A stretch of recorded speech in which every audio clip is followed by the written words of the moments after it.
तो आज बात करते हैं एक ऐसी चीज की जिसे हम सब हर रोज देखते तो हैं पर शायद ही उसके बारे में सोचते हैं। जी हाँ, मैं बात कर रही हूँ उसी स्क्रीन की जिस पर ये सब देखा जा रहा है। चलिए इसके सफर में जरा झांकते हैं। कभी सोचा है कि बिना स्क्रीन के एक कंप्यूटर कैसा होता होगा? उससे हम बात कैसे करते? यही वो सबसे बड़ी प्रॉब्लम थी जिसे सुलझाना था, और यहीं से सारी कहानी शुरू हुई। देखिए, बहुत पहले की बात है जब कंप्यूटर से बात करना, कह सकते हैं, बहुत ही धीमा और मुश्किल काम था। कमांड देने के लिए पंच कार्ड इस्तेमाल होते थे और जवाब के लिए टिकर टेप या फिर कागज के प्रिंटआउट्स का इंतजार करना पड़ता था। मतलब कोई इंस्टेंट रिजल्ट नहीं था। और फिर आया एक बड़ा ब्रेक थ्रू। चलिए चलते हैं इस सफर के पहले पड़ाव पर, कैथोड रे ट्यूब, या जिसे हम सीआरटी भी कहते हैं, उसके जमाने में। ये उस पुराने सुस्त तरीके का एक क्रांतिकारी जवाब था। तो ये सीआरटी आखिर है क्या भला?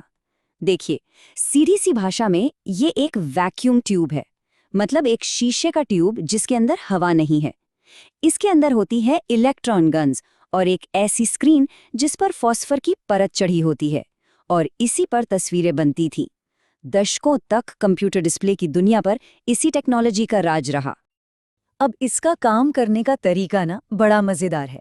इसे आप एक तरह का इलेक्ट्रॉन पेंट ब्रश मान लीजिए। होता यह था कि ट्यूब के पीछे लगी एक गन इलेक्ट्रॉन्स की एक बीम यानी किरण छोड़ती थी। फिर ताकतवर मैग्नेट उस बीम को बड़ी तेजी और सफाई से स्क्रीन पर घुमाते थे, लाइन दर लाइन। और जैसे ही ये बीम फॉस्फर वाली स्क्रीन से टकराती, वो जगह चमक उठती और ऐसे ही एक पूरी तस्वीर बन जाती थी। और इसका असर? इसका असर जबरदस्त था। ये एक बहुत बड़ा, मतलब बहुत ही बड़ा बदलाव था। इतिहास में पहली बार ऐसा हुआ था कि इंसान कंप्यूटर से सीधे सीधे तुरंत बात कर सकता था। जो भी टाइप किया वो फौरन स्क्रीन पे। बस इसी एक चीज ने इंसान और मशीन के रिश्ते को हमेशा के लिए बदल कर रख दिया। तो ठीक है, एक प्रॉब्लम तो सॉल्व हो गई, लेकिन कहानी में ट्विस्ट तो आना ही था। अब एक नई चुनौती सामने खड़ी थी। अब मकसद सिर्फ डेटा दिखाना नहीं था, बल्कि कंप्यूटर को बड़े बड़े ऑफिसों से निकालकर हम जैसे आम लोगों के घरों तक पहुंचाना था। एक बात कही जाती है और वो बिल्कुल सटीक बैठती है कि ब्लैक एंड व्हाइट डिस्प्ले काम तो करता था, लेकिन कलर लाना एक क्रांति थी। यही वो चाबी थी जिसने कंप्यूटर के लिए हमारे घरों के दरवाजे खोले। रंगों ने सब कुछ बदल दिया। कंप्यूटर अब ज्यादा दिलचस्प और चलाने में आसान लगने लगे। तो इसका नतीजा क्या निकला?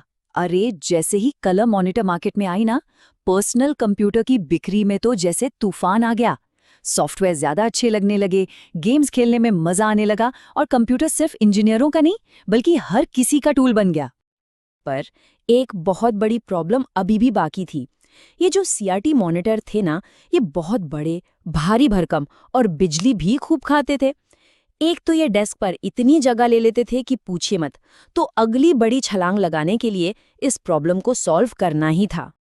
अब जरा इस फर्क को देखें, ये आपको हैरान कर देगा। वजन लगभग 15 किलो से सीधा 4 किलो, गहराई 45 सेंटीमीटर से घटकर सिर्फ 5 सेंटीमीटर, और बिजली की खपत वो तो लगभग 70% कम हो गई। मतलब हर लिहाज से एक जबरदस्त छलांग। और यही थी फ्लैट स्क्रीन क्रांति। और इसी जबरदस्त छलांग के साथ शुरू होता है हमारे इस सफर का तीसरा और आखिरी पड़ाव, द फ्लैट स्क्रीन रेवोल्यूशन। इसी ने सीआरटी की सारी मुश्किलों को दूर किया और टेक्नोलॉजी को एक बिल्कुल नई शक्ल दी। तो इसके लिए मार्केट में दो मेन सॉल्यूशंस आए। एक था एलसीडी, ये बैकलाइट और पोलराइजिंग फिल्टर का इस्तेमाल करता था।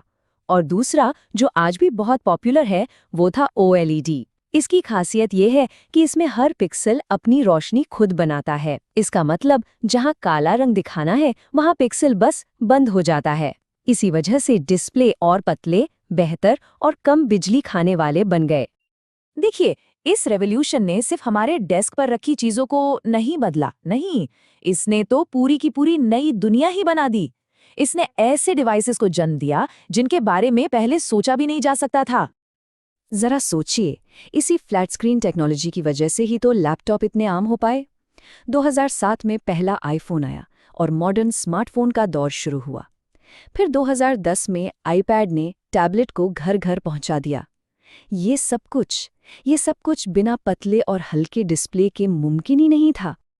और आज की सच्चाई तो ये है कि बाजार में बिकने वाले 90% से भी ज्यादा नए डिस्प्ले या तो LCD हैं या OLED।